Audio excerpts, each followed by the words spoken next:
Sir Thimmarajupalli TV ఈ movie April 17వ తారీఖున release కాబోతుంది. అయితే దీని మూవీ ప్రమోషన్స్ కోసం మన కిరణ్ అబ్బవరం గారు చిన్న కేశవరెడ్డిలా కొంచెం ఆ గెటప్ అవన్నీ అవుట్ఫిట్ కానీ అవన్నీ వేసుకుని కొంచెం ప్రమోషన్కి దిగారు.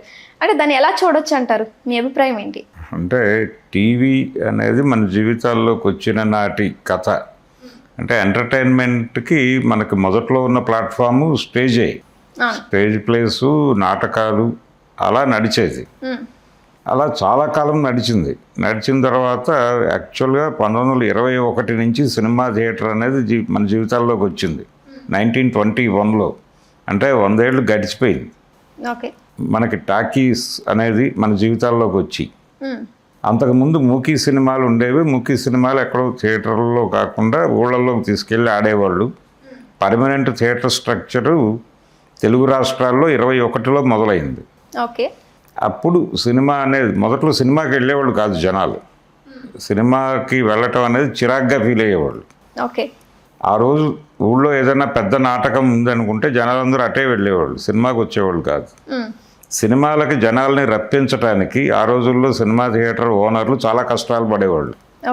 ఇంటర్వెల్లో బలానా నటుడితో పద్యాలు పాడిస్తాము రండి అని పేపర్లో యాడ్లు వేసేవాళ్ళు. అలాగే ఉచితంగా సోడాలు ఇవన్నీ ఇస్తాము రండి అని పేపర్లో యాడ్ వేస్తే జనాలు సరే అని వెళ్ళి కూర్చునేవాళ్ళు. అది పరిస్థితి. ఆ పరిస్థితి నుంచి సినిమా అనేది నెమ్మదిగా స్టేజిని తినేసింది. స్టేజిని తినేసిన దశ నుంచి సినిమాని తినటం కోసం టీవీ అనేది వచ్చిన తర్వాత, టీవీ మన జీవితాల్లోకి వచ్చిన తర్వాత ఏం సంభవించింది అనేవి ఆ టైంలో ఇన్సిడెంట్లన్నీ కూడా వీళ్ళు అల్లుకుని ఒక సినిమా తయారు చేశారు. ఆ ఎమోషన్స్, ఆ టైంలో ప్రజల్ని ప్రభావితం చేసినటువంటి ఆర్టిస్టులు, సినిమాలు, పైరసీ సినిమాలు, అలాగే టీవీలో వచ్చిన తర్వాత ఈ వీడియో క్యాసెట్ ప్లేయర్స్ వచ్చినాయి. ఈ video cassette players, video cassette లైబ్రరీలు వచ్చినాయి. లైబ్రరీకి వెళ్ళి వీసీఆర్ క్యాసెట్లు తెచ్చుకుని ఇంట్లో టీవీ కనెక్ట్ చేసుకుని చూసి వాడికి అద్దె కట్టేవాళ్ళు. ఇదొక కల్చర్. ఇక్కడ నుంచి సీడీ లైబ్రరీల దాకా వచ్చాం. ఇప్పుడు అన్నీ వెళ్ళిపోయి ఫోన్లోనే అన్నీ దొరుకుతున్నాయి. ఈ వ్యాపారాలన్నీ చేసిన జనాలు ఉన్నారు. వాళ్ళ జ్ఞాపకాల్లో ఉన్న అనుభవాలు, వీటన్నిటినీ పట్టుకొచ్చి ఒక సినిమాలో చూపించటం కోసం ఈ టైటిల్ డిజైన్ చేశారు. ఈ టీవీ అనే టైటిల్ పెట్టడం వెనకాల ఉద్దేశం అది. అందుకని ఈ సినిమాలో నటించేటువంటి నటీనటులలో చాలామంది ఆ పాత్రల రిఫరెన్స్, ఆ టైంలో ప్రజల మీద ప్రభావం చూపించినటువంటి క్యారెక్టర్లు, ఆ క్యారెక్టర్లతో లింక్ అయ్యి వీళ్ళు నటించటము అవన్నీ కనిపిస్తాయి. దాంతో ఒక నోస్టాల్జియాలోకి వెళ్ళిపోతారు జనాలు, జ్ఞాపకాల్లోకి పెడతారు. అలాగే ఇందులో ఒక్కొక్క క్యారెక్టర్ ఒక డిఫరెంట్ గెటప్లో కనిపిస్తారు. ఒకళ్ళు బాలకృష్ణలాగా, ఒకళ్ళు చిరంజీవిలాగా, ఇంకొక నటుడిలాగా, రాజశేఖర్ లాగా ఒకళ్ళు ఇలా కనిపిస్తారు. దీంతో ఒక ఎంటర్టైన్మెంట్ నడుస్తుంది. జనాల్లో పాత జ్ఞాపకాలు రేపడంతో పాటు వాళ్ళని ఆ పద్ధతిలో వెనక్కి తీసుకెళ్ళి ఎమోషనలైజ్ చేయటం. ఇప్పుడు మన జీవితాలు ఏమైపోయినాయి? ఒకప్పుడు ఆ మేరకు హాయిగానే ఉన్నాం. కనీసం ఇల్లు అనేటువంటి ఒక యూనిట్ మేరకు ఉండేది ఎంటర్టైన్మెంట్. ఇప్పుడు అది పోయింది. అంటే అంతకుముందు అరుగుల మీద కూర్చుని మాట్లాడుకునేవాళ్ళు. నైట్ ఏ టైం వెళ్ళినా కానీ గ్రామాల్లో అరుగుల మీద జనాలు కనిపించేవాళ్ళు. కానీ టీవీ వచ్చిన తర్వాత ఈ అరుగులు ఖాళీ అయిపోయి ఇళ్లలోకి వెళ్ళిపోయారు. వెళ్ళిపోయి రాత్రి 12 దాకా టీవీ చూస్తూ లోపలే ఉంటున్నారు. నిద్రలు పోవడం అనేది తగ్గింది. టీవీ అయిపోయిన తర్వాత పడుకుని నిద్రపోయేవాళ్ళు. ఇదొక పరిస్థితి. ఈ మొత్తం అంశాలన్నింటినీ ఈ సినిమాలో పెట్టి ఎంటర్టైనింగ్గా నడపటం. వీడియో పార్లర్లలో జరిగేటువంటి వ్యవహారాలు, వాటి నుంచి వచ్చేటువంటి కంటెంటు, ఆ కంటెంట్లో ఉండేటువంటి దుర్మార్గాలు, దాని నుంచి ఎంటర్టైన్మెంట్ జనరేట్ చేయటం. నిజానికి గతంలో ఏప్రిల్ 1 విడుదల ఇలాంటి సినిమాల్లో ఈ తరహా కంటెంట్ నడిపారు. కానీ అది కొంతమేరకే పరిమితం. ఇప్పుడు ఈ సినిమాలో దాన్ని బేస్ చేసుకునే వీళ్ళు ఈ డ్రామా అల్లారు.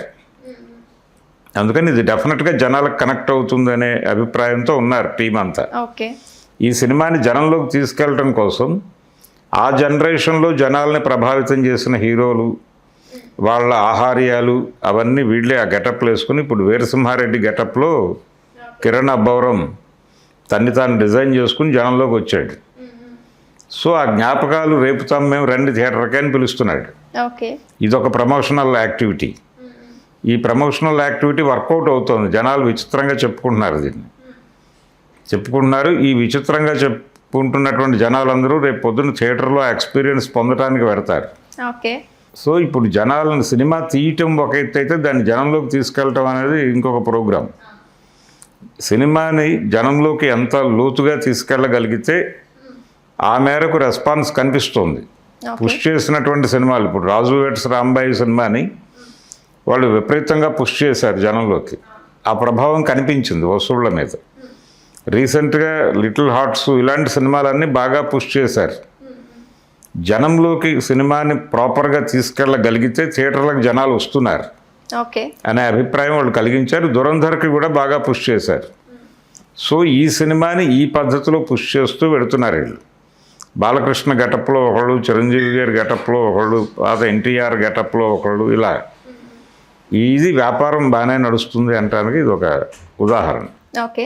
సరే, అయితే ఇప్పుడు ఈ ప్రమోషన్ ప్రాసెస్లో ఏ గెటప్స్ అయితే వేస్తున్నారో వాళ్ళ మీద అభిమానంతో వాళ్ళు మళ్ళీ ఈ విధంగా చూడొచ్చు అనే ఇదితో వెళ్తారు తప్ప కిరణ్ అబ్బవరం మీద ఏమైనా ఎఫెక్ట్ ఉంటుందంటారా? అదేం ఉండదు. అంటే కిరణ్ అబ్బవరం ఈ క్యారెక్టర్లో ప్రాపర్గా చేస్తే అంటే ఆ హీరో అభిమానులు, బాలకృష్ణ అభిమానులు ఇతన్ని భుజాన్ని వేసుకుంటారు, ఈ సినిమాని భుజాన్ని వేసుకుంటారు, వాళ్ళు ప్రమోట్ చేస్తారు సినిమాని.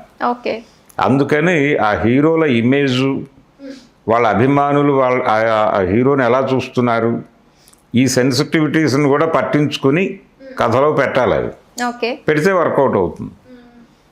డెఫినెట్గా అభిమానులను ఎంటర్టైన్ చేయటము, సినిమా ప్రేక్షకులనేమో పాత జ్ఞాపకాల్లోకి తీసుకెళ్ళటం.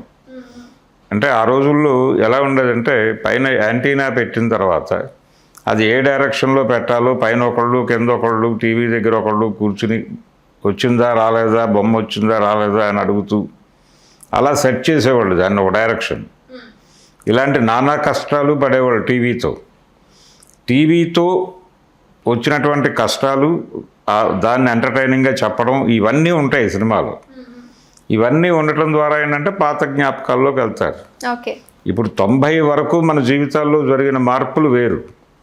ఇది దాదాపు 83లో 85 నుంచి మన జీవితాల్లోకి టీవీ వచ్చింది. అప్పటి వరకు జరిగిన మార్పులు చాలా తక్కువ. ఓకే. ఓకే. ఇప్పుడు ఎగ్జాంపుల్గా కమిటీ కుర్రోలు మూవీ ఎలాగో అలా ఆ విధంగా ఉండబోతుంది అనుకోవచ్చా? అంతే. ఇప్పుడు మరో అంటే ఈయన సినిమాలు చూస్తుంటే కిరణ్ అబ్బవరంది కొంచెం ఫ్యామిలీ రిలేటెడ్గా ఎమోషనల్గా ఇలా ఉంటాయి. మరో ఫ్యామిలీ స్టార్ అని అనుకోవచ్చా మనం? ఫ్యామిలీ స్టార్ అని కాదు, అతను జనరల్గా మాస్ ఆడియన్స్నే టార్గెట్ చేస్తూ వస్తున్నాడు. ఆ మాస్ ఆడియన్స్ని టార్గెట్ చేస్తూ హోల్సమ్ ఎంటర్టైనర్గా నడిపే ప్రయత్నం చేస్తున్నారు. ఓకే. అది వర్కౌట్ అవుతోంది. ప్రాపర్గా చేస్తే ఏదైనా జనం చూస్తారు. ఓకే. ఈ సినిమా వ్యూహం బాగుంది. ఈ వ్యూహం ప్రాపర్గా ఎగ్జిక్యూట్ అయితే జనం కనెక్ట్ అవుతారు, సినిమా హిట్ అవుతుంది.